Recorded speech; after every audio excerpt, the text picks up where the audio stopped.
All right. I thought we're having some technical difficulties, but Happy New Year. Happy New Year.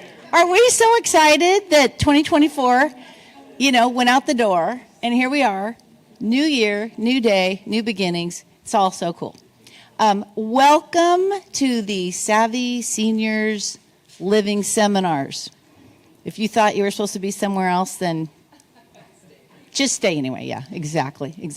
So I just thought, because we have some new education partners this year, it would be appropriate to introduce them. We will have our carousel of all of the wonderful people next month. We're still waiting for a few updated logos and such, but even better to have everybody up here. And I'm just going to let them go down the list and introduce themselves, sort of their name, what they do. They'll always be in the back at their little tables. We've tried to organize them by type. So we have financial services, we have senior communities, et cetera. So make sure you meet them. They're wonderful. They're a wonderful source of information. They know a ton of people as well, not just what they do and their communities or their services, but we're all very teed in and tied in to the boomers and seniors in the communities here. So, Martha, here you go. Hi there. Hi there. My name is Talisa Eugenio. I work for Clara's Auctions. We're auctioneers and appraisers located in the Oakland, Berkeley area. What we do is we help you identify things in your home that are currently collectible in the market today. So you never know what you have. Hi, I'm Martha Eccles with Mutual of Omaha. I've been a reverse mortgage advisor for 20 years, and our office is on Tice Valley Boulevard. Good morning. I'm Cheryl Lavin with Byron Park Senior Living in Walnut Creek. We offer independent and assisted living. We've got a pool, we've got 16 different floor plans, including 2 bedrooms, 2 baths. We look forward to meeting all of you soon. Have a great day. Hi, my name is Annie Budash. I'm with Arosa. We do home care and care management, 2 different services. You might be familiar with home care. Care management might be a little unfamiliar to you. Think of me as your professional family member that comes in to help navigate the world of healthcare, long-term care insurance, WD-40 your door, anything you need. Good morning, everybody. My name is Aaron. I'm from Ivy Park at Walnut Creek. We are an independent, assisted, and memory care senior living community located on Ignacio Valley Road, so come and visit us. Good morning. My name is Bak Prahil from Better Days Provider. We are located in Walnut Creek, and we provide non-medical in-home care at home. So it's like caregivers at home. Good morning, everyone. My name is Megan Molo. I work with CareQuest. Some of you are the regulars. I was the pregnant one last year. No longer pregnant. I have my baby. CareQuest provides a service where we identify independent livings, assisted livings, memory cares, and board and cares, and we're a free service. And we've been in Contra, Costa for over 25 years. So thank you so much for coming today. Yay. And I will thank you guys. And you can chat with them in the back on your way out briefly, or you can put on your, I'll let you guys go back to the tables, put on your evaluations. If you want a consultation, you can always notate who you want a consultation with or who you want to be put in touch with, and we'll get you connected to the right people. I also want to call out, let's see, who's missing today? I don't see Byron Park or the Kensington. Oh, there you, oh, duh. Okay, so sorry. I thought we were, Oakmont Montecito, right? And Tiffany Court Senior Community is missing today as well. So I guess I should introduce myself. I'm Dayna Wilson. I am the founder and the host of this seminar series. We've been going at this since 2017. So I looked so much younger back then, didn't I? But it's all good. It's all good. We're excited that I've said this before, but it's like I went to an Eagles concert, and they said, if you keep paying, we'll keep playing. So if we keep hearing from you that we are bringing you value and that it's beneficial, we'll keep doing this for you. So I am a seniors real estate specialist. I'm a certified senior housing professional. I received, or I earned my California real estate license back in 2006. And I soon determined I liked certain people to hang out with and work and serve, and those were boomers and betters. And so I jumped in both feet first, and I realized that a lot of my clients or potential clients were getting a lot of misinformation, or there was too much information. You start Googling things and you just go down rabbit holes, right? So we are here, our mission, kind of start the year off again, for those that are new, is to engage, educate, equip, and empower you with the right information, truth and facts, so that you have the right information to make the best decisions for yourself, because no one can make decisions for you but you. So I hope that we continue to do that. And here is Robert Sagamonian, our illustrious videographer. So we do take photos, we do take videos.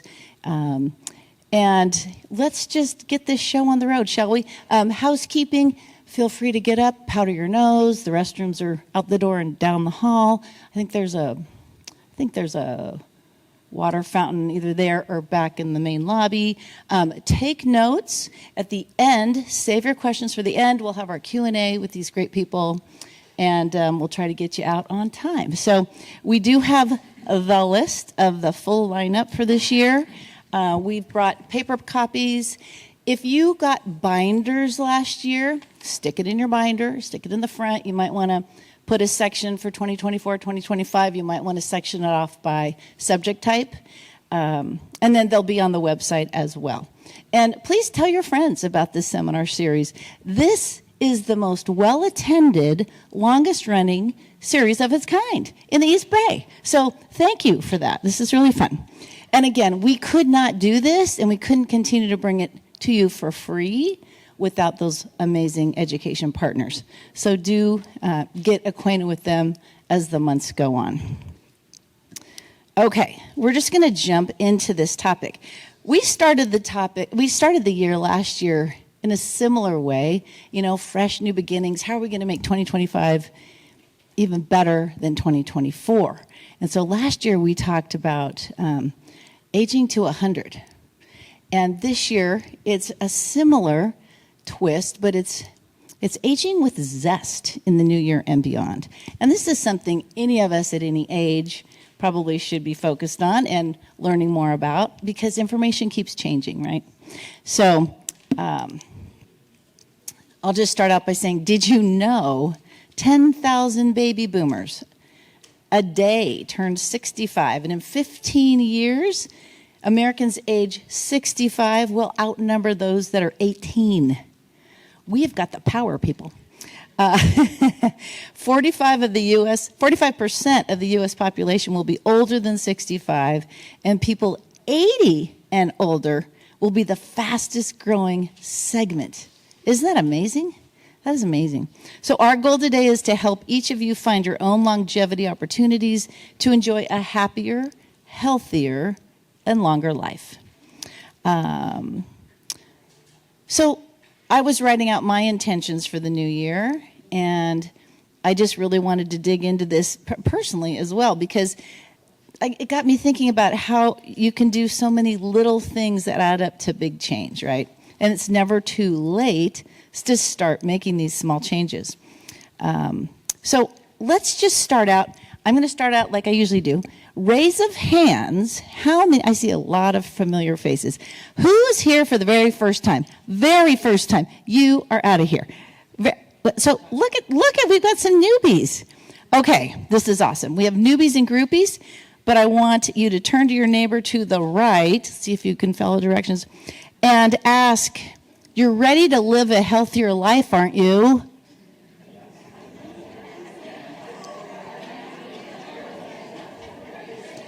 Okay, good. I like that. Now turn to your left and say, you bet. You bet. All right. Okay. let's get going. We're going to first start with some introductions, and I'm going to let Sahar introduce herself and tell us who she is and briefly what she does. My name is Sahar. Just make sure you can hear me. Can everybody hear me? Okay. All right. I do have a loud voice, so I just want to make sure I'm not screaming. So I wear two hats. During the day, I'm a dietitian, and I'm an owner of Inner Health Wellness, which is a company comprised of dietitians, coaches, personal trainers, and we help support individuals in their nutrition journey. And in the evenings, I have my mommy hat on, which I know a lot of us wear multiple hats. And I have a young adult who's a college student. I have a sophomore and a 10-year-old. And I'm glad to be here with all of you today. Well, thank you. We appreciate your time. Grown up time. Yeah. Zeno. Hi, everybody. My name is Zeno Rasmussen. I'm a professor at Cal State Hayward, Hayward State, Cal State East Bay, as it's currently known. I teach in the Department of Human Development, which is an interdisciplinary lifespan field. I specialize in aging and especially brain health. So that's enough for now. I also have kids in college, so locally, so they live at home, college kids at home. Yeah. Okay, we're going to start out with asking Zeno what a certain term means. What is gerontology? Right, so that is sort of my specialty in the lifespan. We have child development specialists, people who specialize in adolescent development, adulthood, and aging. So gerontology is that field that studies aging and elders, the people who are aging. The new gerontology is no longer deficit-oriented. So we used to always sort of look at what elders were losing as they aged and how to offset that, maybe with public policy. Gerontology is very broad-reaching. It's sociological, it's public administration, it's bio, psycho, and social sorts of changes.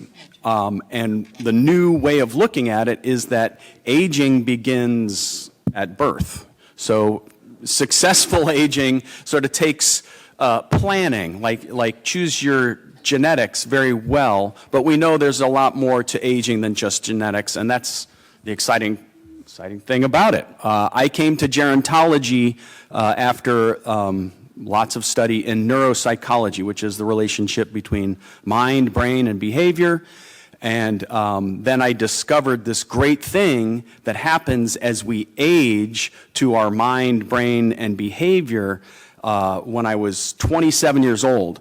And so I could see it was going to sustain me as something interesting to study for a very long time. And here I am, almost 60. So now I get a little bit of credibility, the gray hair, but when I used to go out and give lectures on aging when I was real fresh-faced, people were like, what do you know about aging? I'm like, let's talk about meiosis and mitosis, right? Let's talk about cellular division and how just living means that you are also damaging your body. So today, talking with some nutritional input, hopefully we'll learn some ways to offset some of the damages that just go on by living. Even if you're living really well, you're going to be damaging yourself at the cellular level.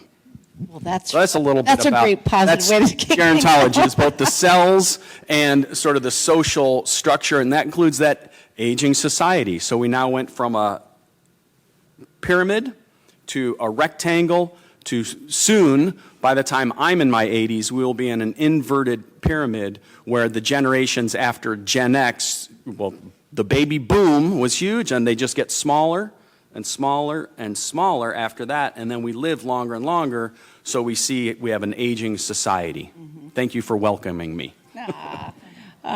Well, so another term maybe to explain to us, longevity. And I don't know if it means what we think it means. Right. Longevity is, there's life expectancy, and that's just a number.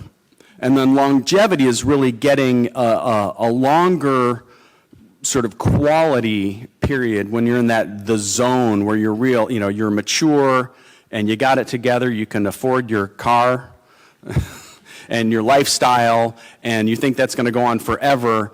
And And that is what longevity is, trying to get that high quality living as long as we can before health declines, mobility declines, sensory declines, even make it hard to enjoy a film or your favorite music. So longevity is about stretching out the good times as long as you can. Well, we talked about the blue zones. How many of you were here last January when we talked about the blue zones? Yeah. So I thought we would just real briefly in one quick question, your thoughts about the blue zones, how we can emulate these communities. What are your thoughts about that, or any other studies or series that you are excited about? The recent study that came out I was most excited about came from the UK, United Kingdom Biobank, and they looked at some of these, the blue zone diets that we think of. One is the Mediterranean diet, right? So you want to live like a Greek god and goddess, right? Eat really healthy, fresh food, low stress. It's hard to replicate all that, but the study using brain imaging data, and 10 years of both self-reported and then assigned eating to this Mediterranean and cardiac health combined diet. They call it the MIND diet. You can search for it on Google, M-I-N-D, just like your mind. So it's a Mediterranean and hybrid diet, very achievable. I don't know if you're familiar with the ingredients in the Mediterranean. Many people understand that. But it showed that those who were more committed to this dietary plan maintained brain mass in two really critical areas, frontal lobe and temporal lobe. So the frontal lobes for executive functions are planning, shifting attention from one task back to another when we get interrupted, and the temporal lobes, which help with memory accumulation and then we can retrieve them later. Those two areas were maintained better among those who followed this diet best. Others showed a typical atrophy in those areas associated with normal aging, which again, even normal aging comes with some risk, or even dementia. Those are the areas affected most by Alzheimer's disease and other forms of dementia. And we're going to talk about that in a little bit, how we I'll can hold off. Try to avoid that, right? Okay, awesome. Thank you, Zeno. So, Sahar, we'll start with a couple words that you can explain to us. The difference between a nutritionist and a dietitian. This is my question. I don't know. That's an interesting question, especially here in the West Coast. In other states, you can't practice nutrition unless you're licensed. In California, it's a broader. So the difference is with a dietitian, you have to, after 4 years of college, you have to apply for a dietetic internship where you physically have to work in a clinical setting. So in a hospital, outpatient, you learn a lot about different medical conditions, the correlation between the body, foods, and disease. And after that, you have to now get a 2 years master's and pass a board certification. And every 5 years, you have to continuously certify yourself. So it does keep you knowledgeable. Nutritionists, they're great nutritionists. We have nutritionists that work with us. But it's kind of like TikTok a little bit. People come and they're like, hey, I heard this from TikTok. You have to investigate their sources. There are great universities like Bauman College that do certification on nutrition, and you can call yourself nutritionist, you have an understanding, and you can coach and do consultations. There are labs that you do or read a book and you say, hey, I'm a nutritionist now. So you have to really investigate, especially when it comes to oneself, the source and their education background. When it comes to medical diagnosis and the things that really impact our health, I would go for a dietitian, right? Especially if you're on medications and trying to relate that. If it's coaching and getting an advice, nutritionists can be great, but knowing where they've got their certifications and their knowledge would be very important. Thank you. Awesome. Thank you. Okay. Why has nutrition gotten so darn complicated? Are you as confused as I am? Do we put almond milk, oat milk, dairy, soy? What do we put in our, what do we drink? Do we use grass-fed beef? Do we eat beef at all? Like, what the heck? Why is it so complicated? Help us. Help us. It has become complicated, right? I mean, as a dietitian, sometimes I'm overwhelmed when I enter the supermarket, all the different diets, or even a bookstore, all the different books that are about nutrition.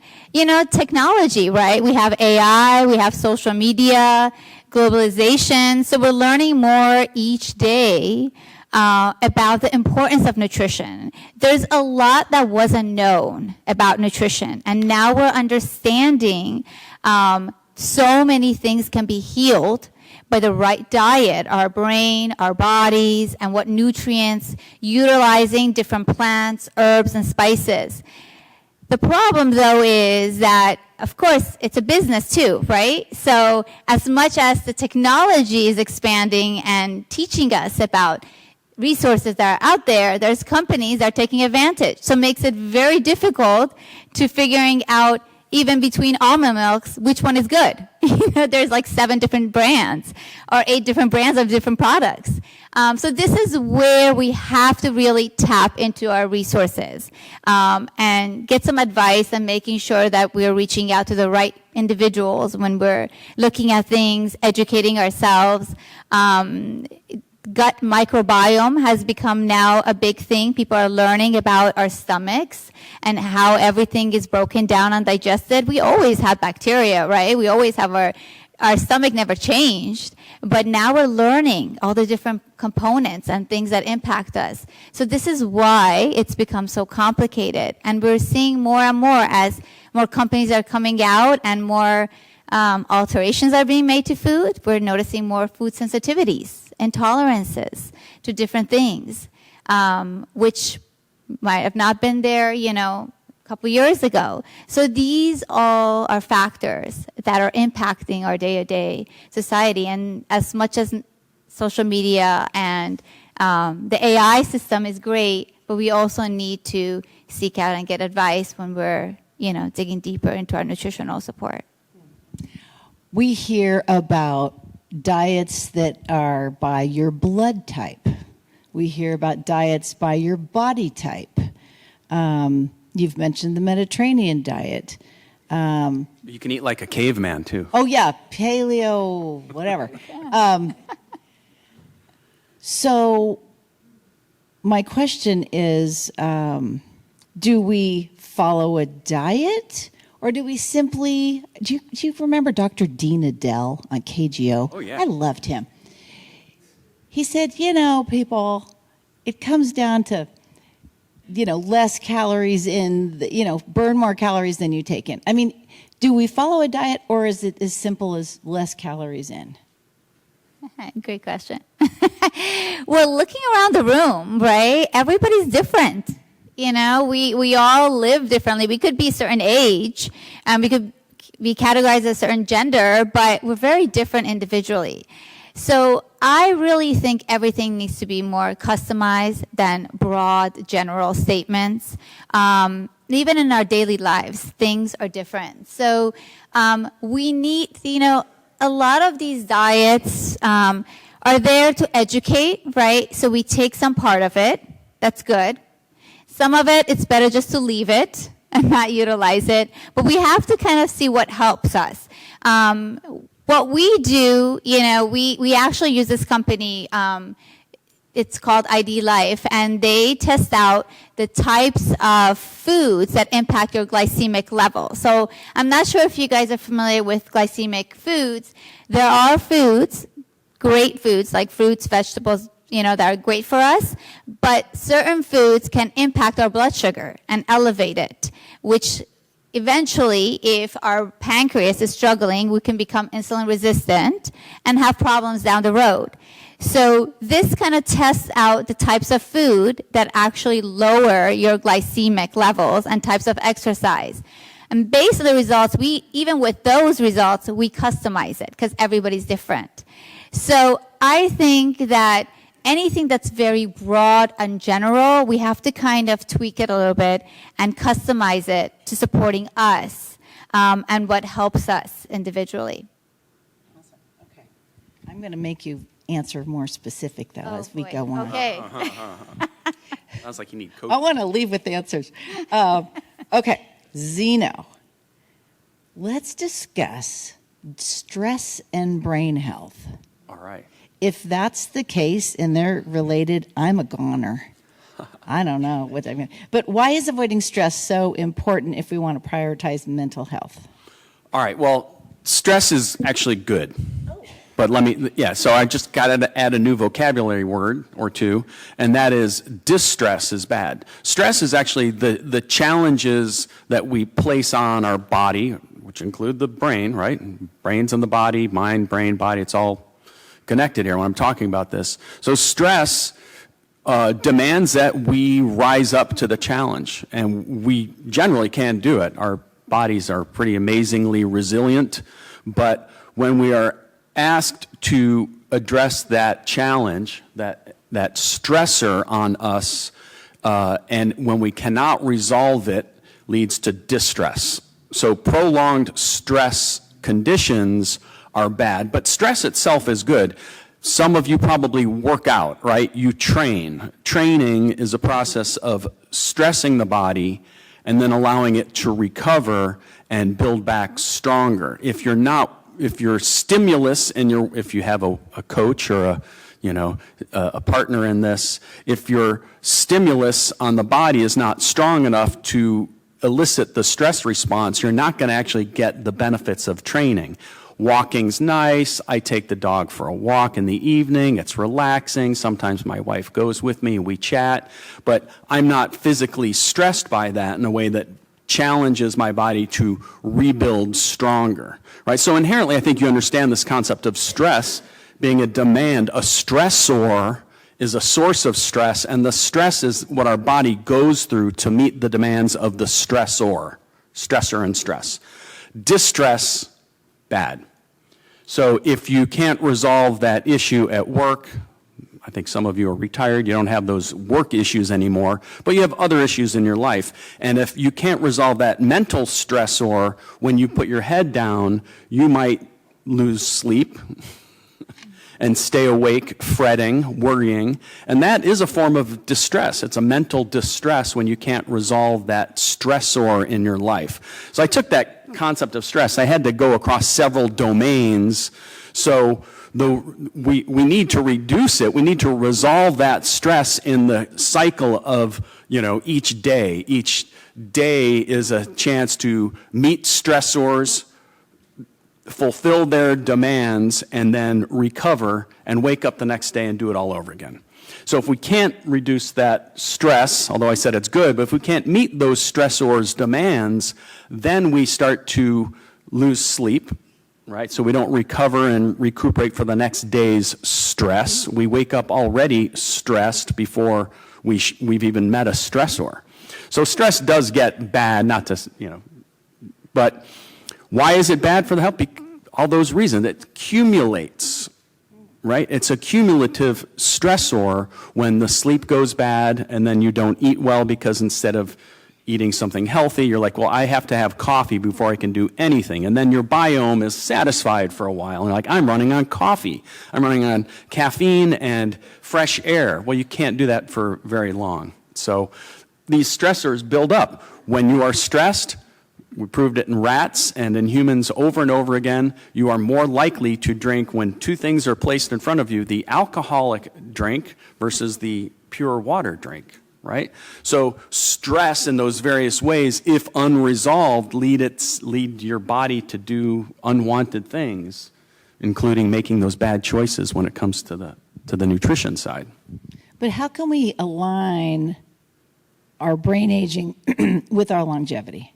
Yeah, right. We were talking about this. So there's this idea of, age is your years, your number. Take today's date minus your birth date. There you go. That's a quantity easily measured.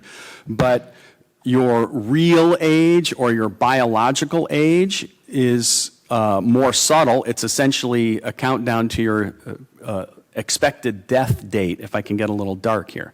But we all know this. This is no mystery. We all know we're going to die. And the question is how do we maximize what we get out of the remaining time we have? So one strategy some people will take, is to not sleep. They're like, well, I'm going to live it all out. So they're actually accelerating their biological age by not sleeping. You can go to realage.com and take a quiz, a survey, and it will estimate your real age. And it's very gratifying to see if your real age, your biological age, is lower than your age, your chronological age. So how you do that, you can't do it overnight.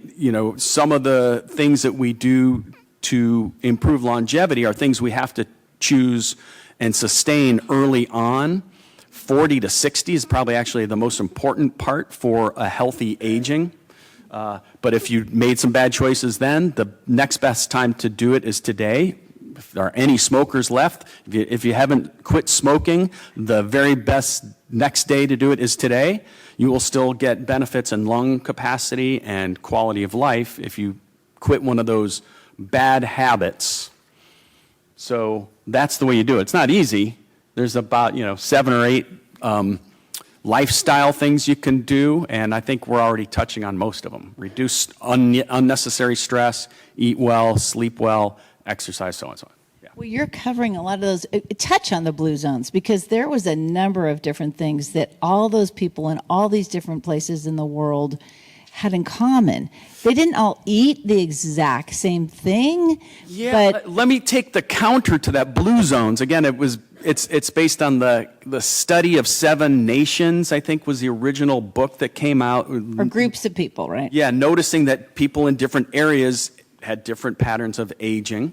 And they picked some that were excellent illustrations of aging. But I want to also revert back to what we have here. We can't capture some of those blue zones because we have in this melting pot and really amazing experiment of the North American continent is we have incredible genetic diversity. So when it comes to some things like a nutritional choice, your region grew the food that fit for your genotype, and then you moved, you migrated, you left somewhere. Japan is one of the blue zones. So Japan enjoys a much, more restricted genetic diversity because they are mostly Japanese. We have Japanese Americans here. Anyone? Right? So we have Japanese Americans here.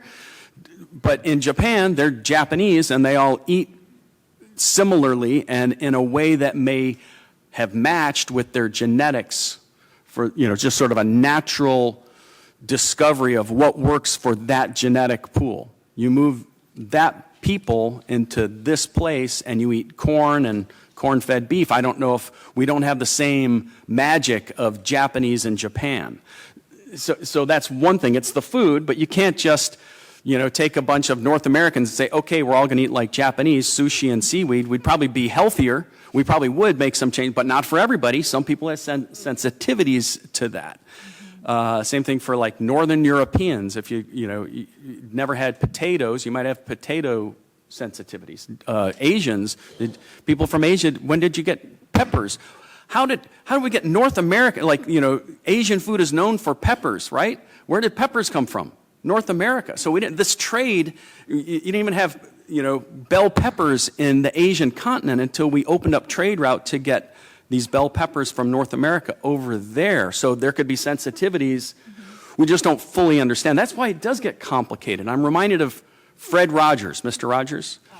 He said, what's inside children hasn't changed very much. It's what's outside. So I feel the same thing for like elders. Elders, humans are the same as we always were, but it's what's around us. And that includes some misinformation or people just selling information. So, they make it seem better than it really is. Yeah. That was a long answer to get. No, that was good. So again, one of my takes on the blue zones is, hey, don't just buy it like, oh, I'm just going to live like a Greek god or goddess and I'm going to live to 120. The Greek thing was they don't have a concept of retirement. They just keep working, and their social fabric respects elders and supports elders. So, right, we could learn more things from all those blue zones, but it's like we can't just pick up one of those things and do it here. We need age-friendly communities. That's something else I'm into. Age-friendly. How age-friendly is your community? Right? Is it walkable? Is it safe? Can you call support if you need it as an elder, the kind of support an elder might need? Right. Yeah. So sorry, we can't just replicate the blue zones here in North America, but we can try with policy or personal choice, try to, make the best of it. Right. Because some of the things that series covered, and I believe there's a book. Yeah, and there's a Netflix and a book series that sort of popularizes it. Is having a group of besties, right? Having a support group. These people were very involved in their communities, and we're going to have some topics later in the year that are going to touch on that and how to stay more engaged in community and in life. And they walked everywhere. They walked up steep hills. They didn't even think about it. They're going to go see their buddy for a cup of coffee somewhere in Italy or somewhere, and they're walking up these steep hills, and they're 92 years old. I want to be like that. Okay, Sahar, why is lowering our blood pressure so important, and what is the best way to do it? Of course. Does anybody here knows people that are struggling with blood pressure? Yeah, right? As Zeno said, stress is great, but it can also be negative. So there's a lot of information I'm going to give you, but what I want you to do is just take one, right, that applies to you, that will support you. So the reason we want to lower our blood pressure, because it impacts our heart, right? It reduces risk of stroke. It improves our cognitive, our vision, our overall health. So when we're talking about longevity, we want to live long, but be healthy and enjoy, so we can walk up that hill, in the blue zone that they did. But there's certain things that we can do to help lower it. One is just reducing the intake of salt, right, in our foods. Changing from table salt to sea salt. Looking at labels, right? I know it can be complicated to look at labels, and sometimes there's so many things in there that we have no idea how to pronounce it. So note to self, if you can't pronounce it, don't eat it. Your body has no idea what it is. So just keep that simple. But really, there's so much salt added to things. So trying to be around 4 to 6% is ideal. So that's the first step that you can do, just to lower the sodium. And Zena was talking about the different diets, right? Incorporating foods that are higher in potassium, right? Higher in magnesium, because these minerals, remember, sodium is a mineral, right? So it helps to balance out the body. So rather than just supplementing so much, which there is so many different supplements out there, as you know, utilizing foods that are higher in potassium, higher in magnesium, higher in fiber to help support that blood pressure. Movement is a key, right? And it doesn't have to be crazy movement. You don't have to go to the gym every day, get on the Peloton for 45 minutes. Just walking in the house, parking the car a little further out, a movement. But that kind of increases the flow of oxygen, right? And it helps the kidney filtration. So it definitely helps with lowering our blood pressure. Managing our stress the right way. So utilizing the good stress, but when it becomes bad stress, finding ways to deal with that. We have a client who's 80 years old, and she says she never turns on the TV. Just the remote makes her nervous. So, finding ways, because as we get older, we get more anxious, and there's so much around, right? So we are, as Zeno said, in a diverse community. We have a lot of different cultures, so we're not isolated in a little, bubble. So utilizing breathing techniques, meditation, Tai Chi, meeting up with friends, just finding ways to reducing your stress is really important. Hydration. There is so many different types of beverages that are out there to hydrate you, But water is been around for a long time. So just utilizing water and hydrating our body really helps. Sleep hygiene is another one, just finding ways. And now the technology is so advanced that you can even measure out how much deep sleep we're getting. So just not sleeping, but really being at full rest, right? Being in that state of deep sleep, at least for 2 hours. So these little changes, which sound little, but they're a lot. Making changes is hard. That's why I say just pick one that you can manage and do, but it will help lower the blood pressure. And then if you needed to supplement, then I would say utilizing omega-3, right? Omega-3, we just, in our population, we just don't eat a lot of omega-3 rich foods. So supplementing on that can help support blood pressure.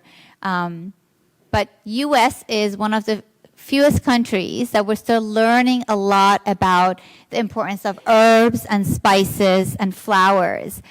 But the supplemental company, they made great, they're doing great business. Like they've broken down the plant, the chamomile, the turmeric into 50 different spices and curcumin and turmeric extract. But just utilizing in our foods will help lower the inflammation in our body. Using flowers as teas will help to relax our body and help to lower our blood pressure. So these are just simple things that you can adopt to help you. That's really, I have a quick question. Because that's not been my problem, losing weight or blood pressure. But, and if that's been your struggle, I relate, my parents have. But, so when I look at like nutritional, like input, like those aren't my goals. So do I need to avoid salt? Because I love salt, but I don't have high blood pressure. Can I keep the salt? Or should I just reduce it because it's bad for me in other ways? Hard on my kidneys, even though I don't have, right? I don't. Well, you don't have to avoid. It's really modifying it or incorporating different things, So if you're adding salt to your food, you don't have blood pressure, that's fine. But when you're buying, let's say, I don't know, a can of tomato paste, it's hidden in there. It's hidden in there. Yeah. So you want to be careful of which product that has less sodium, because in reality, all these add up, right? It's kind of like if you have a bucket and you keep filling it with water. After it's just overflowing. There's nothing you can do. So it's the same thing. You can not have any problems, but why put more in your body when you don't need it? Okay. Sorry, I had to get a personal question. No, that's okay. I know. We're going to leave a lot of time for questions at the end because I bet you we're all going to have a lot of them. But you mentioned potassium, magnesium, and omega-3. Maybe give us, because I see a lot of people writing notes, maybe give us the top 3 foods in each category that we would focus on. Celery. Well, tell us which one. Is it? Okay, sorry. So celery and bananas are rich in potassium, right? And dark green vegetables. I know celery juice has become very popular now, but it has a lot of water and it's very rich in potassium. So it's a great food. It just kind of gets stuck in your teeth sometimes. But, dark green vegetables and bananas are great for potassium. When we're talking about magnesium, that's when we're talking about seeds, right, and legumes and nuts.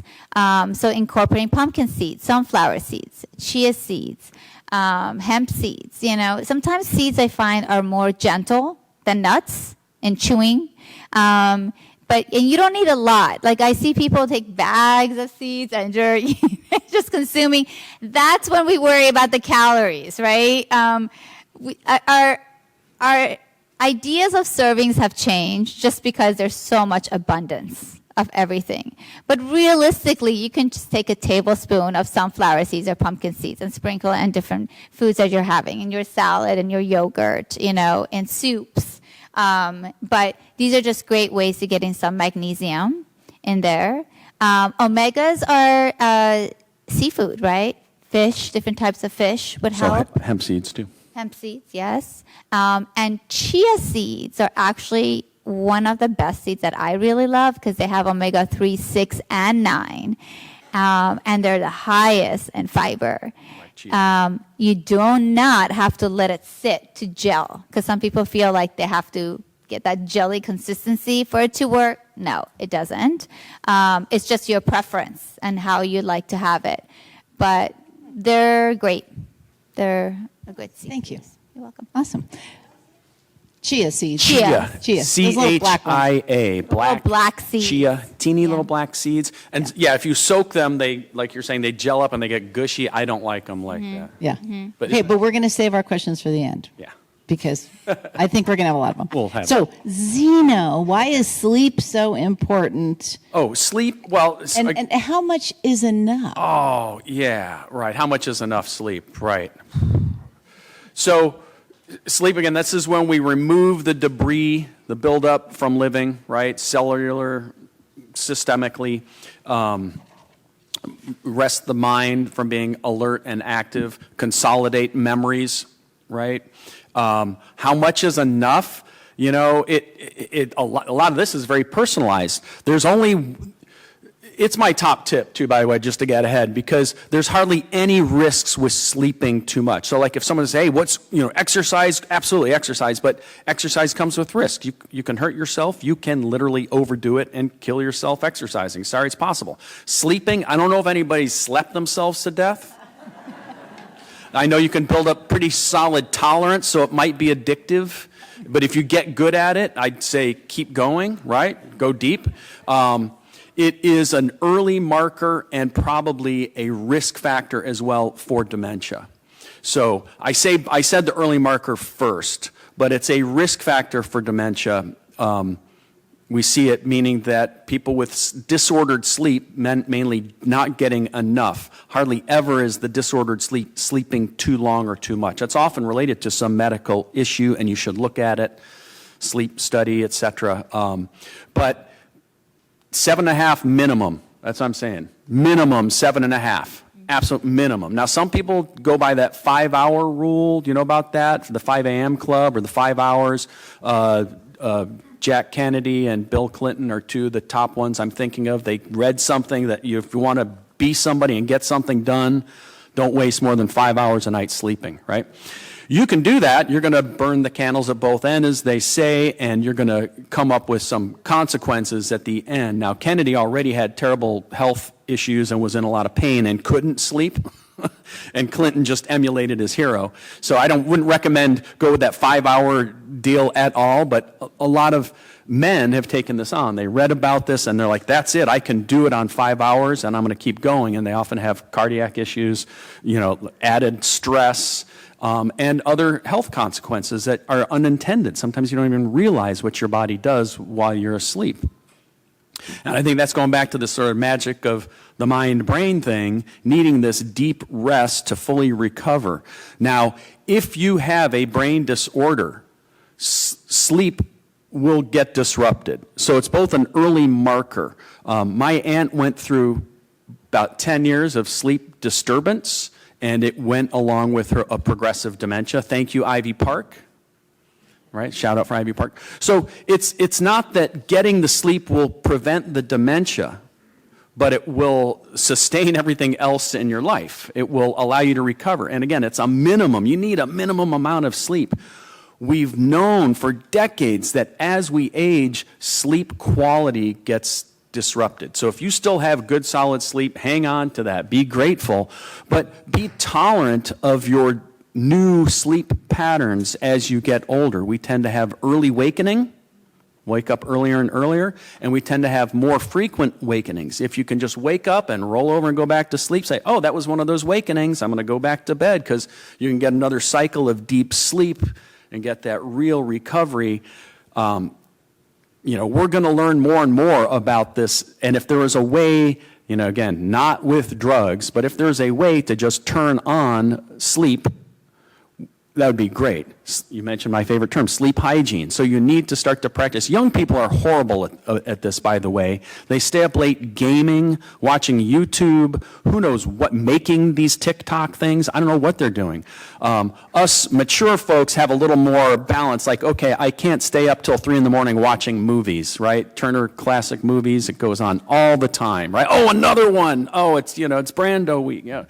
Okay. So you got to get the sleep, and that requires some discipline and some planning ahead. The hygiene part, turning down the lights, turning down the energy, finding even maybe foods or when to eat that help you with that recovery. Maybe a little chamomile tea, right? Bring those flowers in for the calming down portion to help launch that sleep. For me, it's a process every night. As well. If I don't do it quickly, I'll be up too late, and then I'll sleep in the next morning. So that's the other thing, is we have to be aging. If you want to be good at aging, you want that longevity, you got to be flexible and ready to adapt to the next challenge. Oh, now I have shoulder pain. I can't sleep on my favorite side. I'm waking up multiple times in the night with pain from like moving poorly. So I don't know how we crack that sleep code. If I could just go to sleep for 8 hours, I would love to. So it's important, and it's still a little bit mysterious what happens, because you're so deep, you don't know. And we still don't know the magic of sleep, but get some. As much as you can. Again, it's hard to sleep too much. There's something called K-sleep. If you are laying down reclined for too long, the warning, that comes with the warning, is that your body will start to atrophy if you are reclined for more than about 12 hours. So that is an excess. Now, you could combine sleep and a movie, and maybe you got up to 12, 13 hours in a fully reclined position. Avoid that. Even if you have to get up and move around, flex your calves in bed, even if you're there on a long, maybe it's Debbie Reynolds marathon weekend. Any Debbie Reynolds fans out there? You pump those calves. Oh, sorry, you can't see that I'm pumping my calves under here, right? Sometimes, and you do this on a long flight, long car ride. That's a little mini stimulation. But sleep's great. I try to do it every night. I hope you get some too. Yeah, it is rough, because when I'm getting together with my girlfriends, we're always talking about, oh, I didn't get enough sleep last night, or I kept waking up. And it's a real issue. I'd love to sleep more, but I don't. I go to bed at the same time. I wake up at the same time. And when I get a full night's sleep, it's like, what a win, right? And I wake up like Tigger. I'm like, yeah. Right, ready to go. Now CPAP, anybody have sleep apnea? My mom and dad both had sleep apnea. And then, I'm clear so far. I snore, though, so I'm at risk. My mom has been making up, I think, for decades of sleep apnea. She is a sleep rock star. She puts on this CPAP, and she's got like a bed, the Craftmatic thing, whatever, these things that move, and senses her, and she gets a sleep report. She's like 10 hours, no problem, every night. But I think it's because she's making up. She was sleep deprived for so long, and now under the right conditions, she's sleeping and making up for lost time and playing bridge, doing all the right things. Will your brain regenerate, or have you ruined that part of the brain? I think you can recover. Sleep deprivation causes cognitive impairment, and you can regain that impairment. Absolutely. Yeah. Yeah, so that's not dementia. A lot of people will confuse, like, oh, I'm so, they are so sleep deprived that they are not thinking clearly, and they fear something's going on, and you correct that sleep deprivation, often in association with like apnea or a medication that won't let you sleep. It's, throws you off. Yeah. Awesome. But you can recover that sort of cognitive decline. Awesome. So that's awesome. Thank you.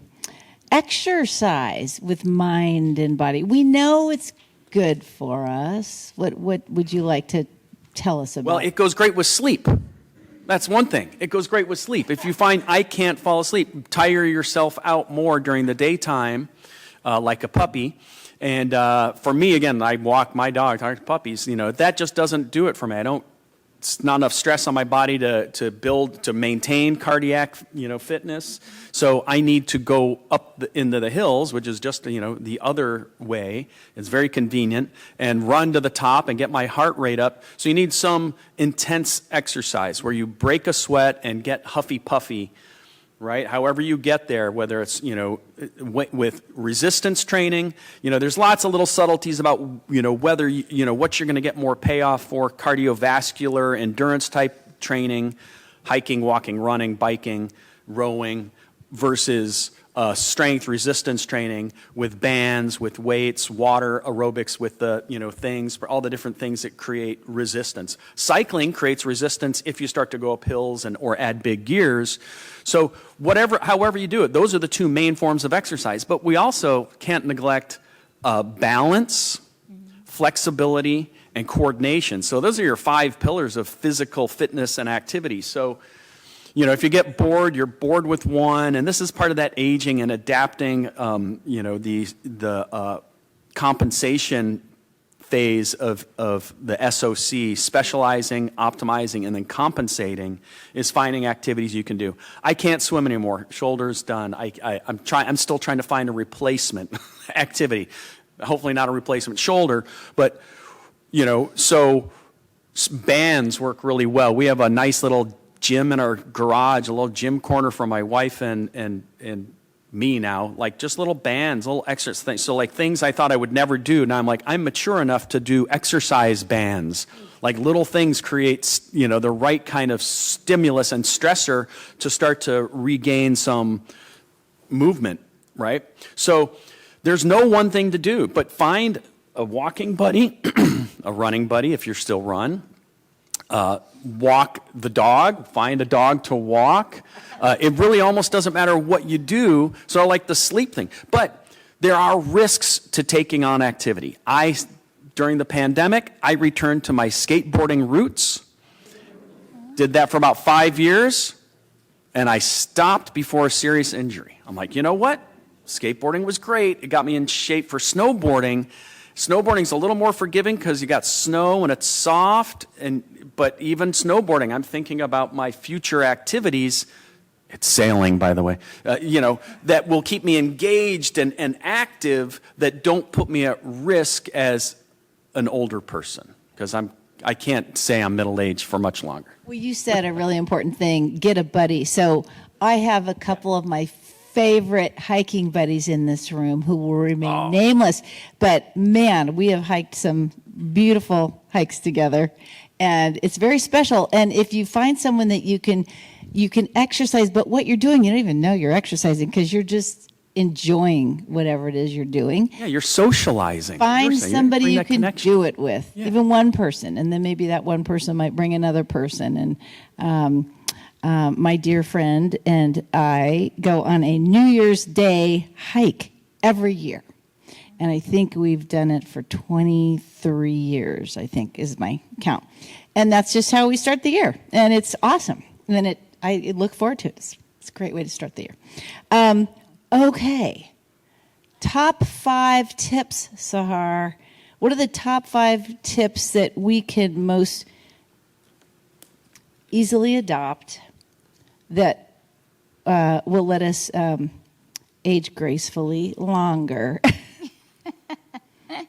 And you said something that was really, you were talking about, just do one thing. Mm-hmm.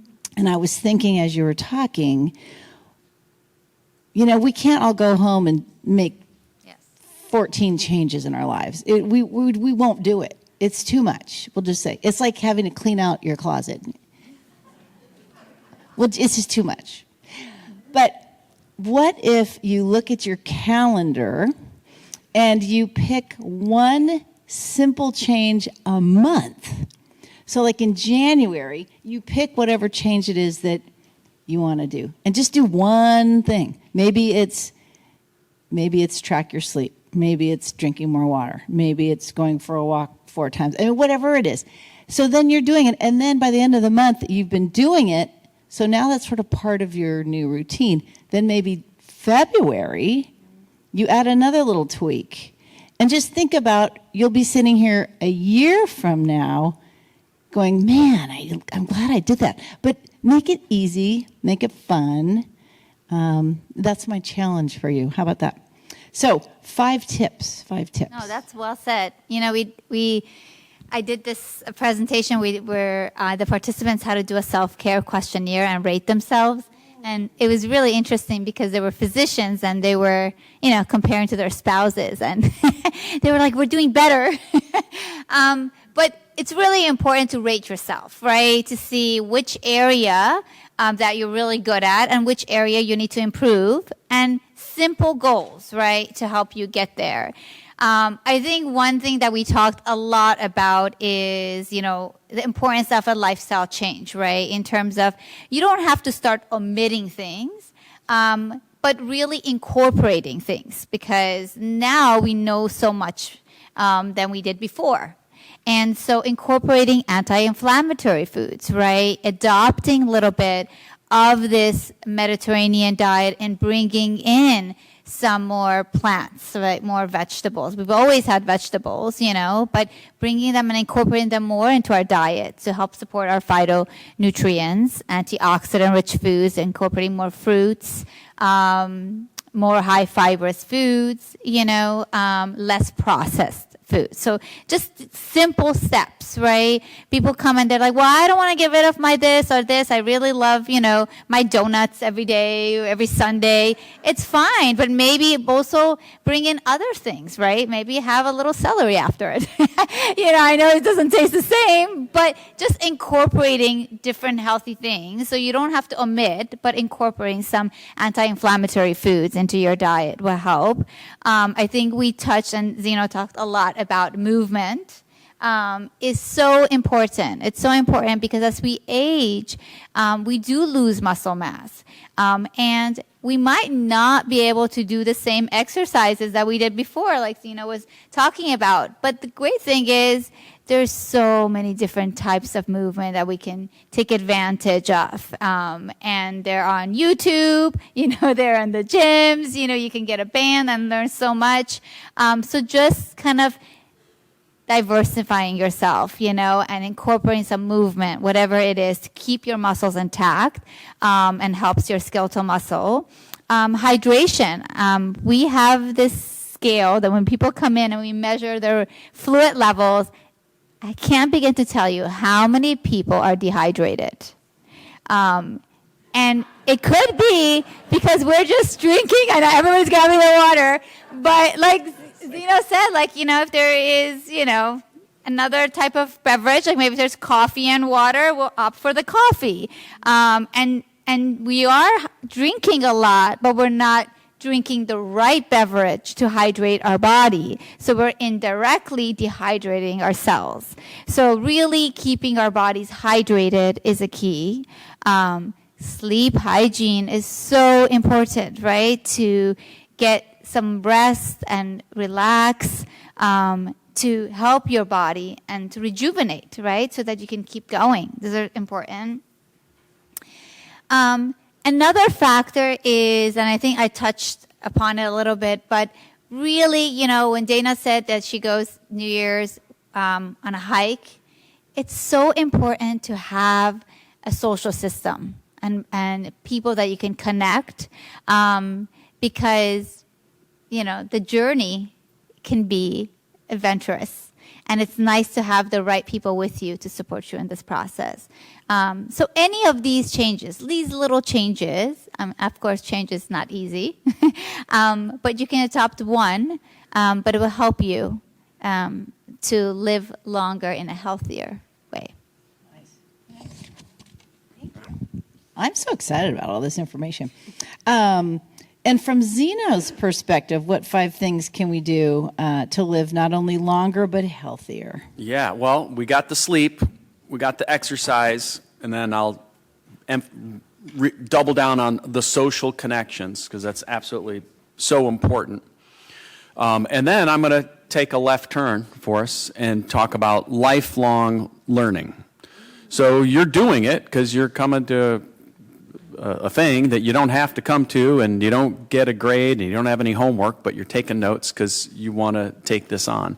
And so I will make a little plug for the Osher Lifelong Learning Institute at Cal State Concord campus, but they also have satellite programs. They do some stuff here. Yeah, exactly right. So they get out and about, and it's a formal program, low cost, no grades, no homework. Again, a variety of programs. And it's something that's easy to lose track of, that we are, we're pretty phenomenal animals. And so in your personal quest for lifelong learning, I highly encourage that you find a way in which to express yourself artistically, musically, physically, through dance. Back to exercise and social. Dance is often done in a social setting. You can dance all alone in your living room if you want to express yourself. You don't have to be a pro. You don't have to be good at the ukulele, but there's lots of ukulele circles. So this lifelong learning thing is really important, that you continue to stress the mind brain so that it grows back after a good night's sleep stronger than it was before. And something we often miss, and I did as a young person thinking I had to, make a career choice and a living, was to sort of steer away from the arts, because it takes a long time to get good at that thing, and it's a real commitment.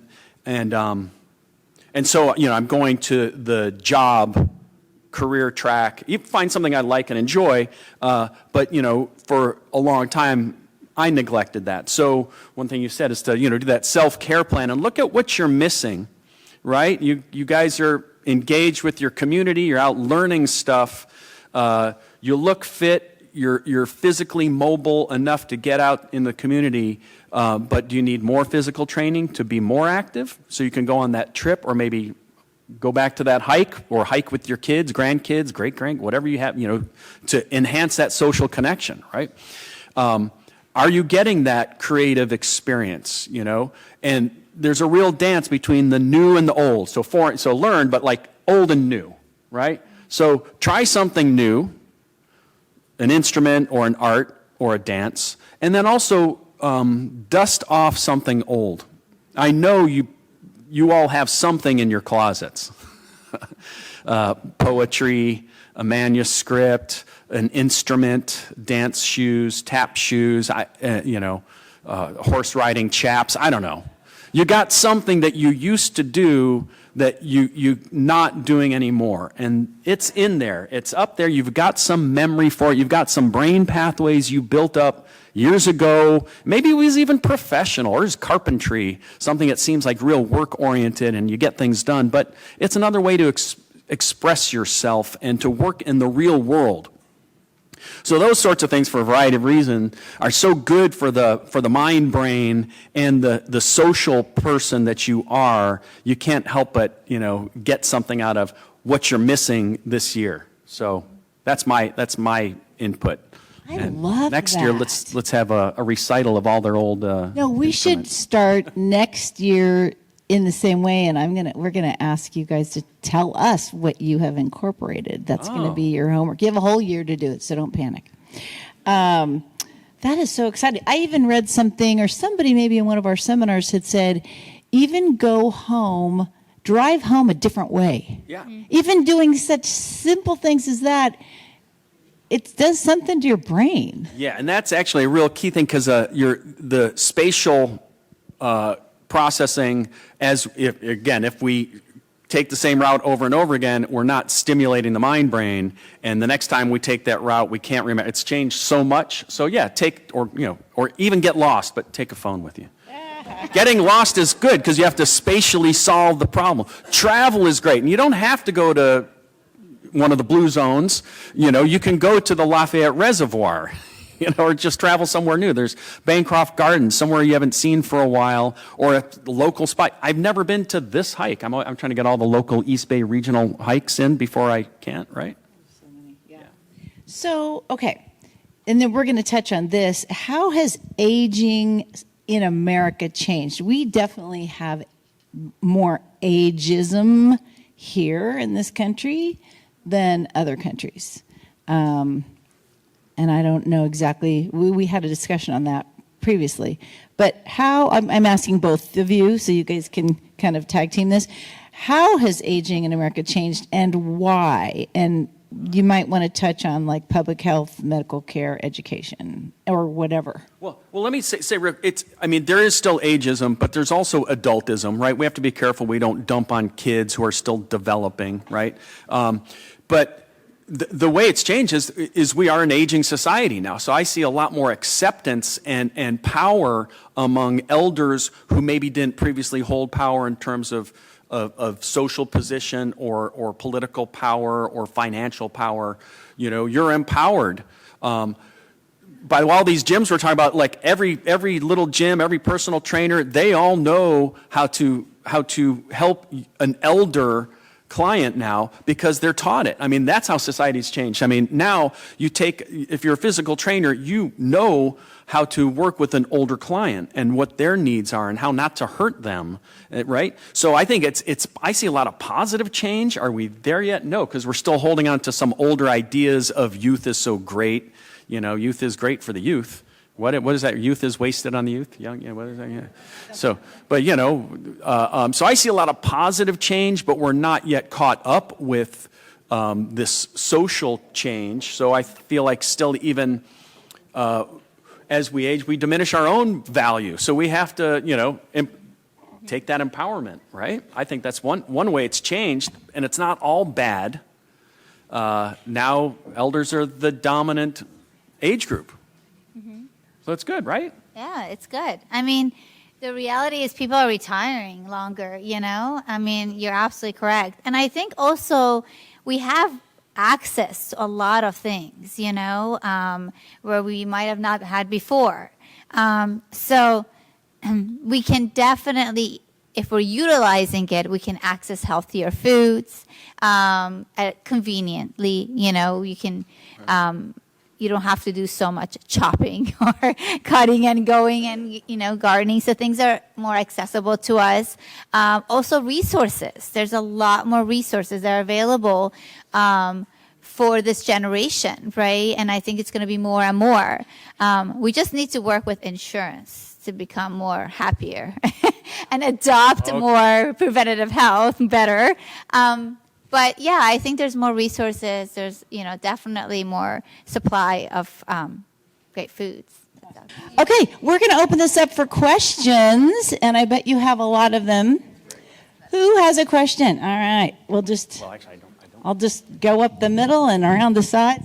For those of us who might be challenged to go into a deep sleep, Yeah. can you perhaps explain the difference between just resting and sleeping, deep sleeping? Is resting good? Yeah, resting's always good. If you can't sleep, rest, you know, laying down and letting your, you know, getting the feet up, allowing the heart just to come down. You know, I developed a whole self-hypnosis package in the 80s for a school project. So it's mine, but you can make your own, right? And so it involves counting down and breathing. And when I'm stuck, I'm like, oh, I'm here resting. I've got that technique. Usually if I employ it, I'm asleep before I get from 10 to 1. I usually fall asleep or I get bored and drift off, you know. Doesn't always work, but, you know, employing an auto-suggestion, a self-hypnotic routine is not a bad idea. It just involves from breathing and, you know, counting down my breaths. You can get it. I have a few other secrets in there too, but that's okay. Yeah, So if we can rest, but we're not in deep sleep, but that's better than nothing. Okay. Yoga actually really helps. There's a position in yoga where you elevate your legs, and even if you're doing it for a few minutes, it's kind of like you're going to deep sleep for 10 to 15 minutes. So there's many ways you can get yourself to that state. Right. You can actually go up against the wall, right? Lie on the floor and you stick your legs up on the floor. You kind of feel like a goofball, but and then you put your arms. That's very relaxing. Yeah. Yeah. Somebody told me that. I don't know.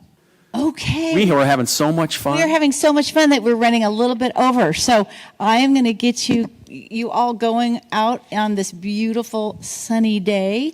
Next month, February 5th, is Making Your Move, a guide to selling your home with confidence. I'll have a great panel of experts to talk about everything from what to look for in your inspections, to how to get rid of your stuff, to all the things. It takes a village. So we'll talk about that. And then March, the Sacred Journey, End of Life Holistic Support. And again, if you want the actual paper copy to put in your calendar, put in your binders. If you don't have a binder, maybe go and get a binder. We will send out our usual thank you for attending email. You'll have their contact information. And if there's any websites or white papers, I'm going to attach a list of books that you might want to read this year. We'll get you that information that way as well. So again, Happy New Year. Thank you for coming, and I can hardly wait to see you all next month. Thank you. Yeah, that was great.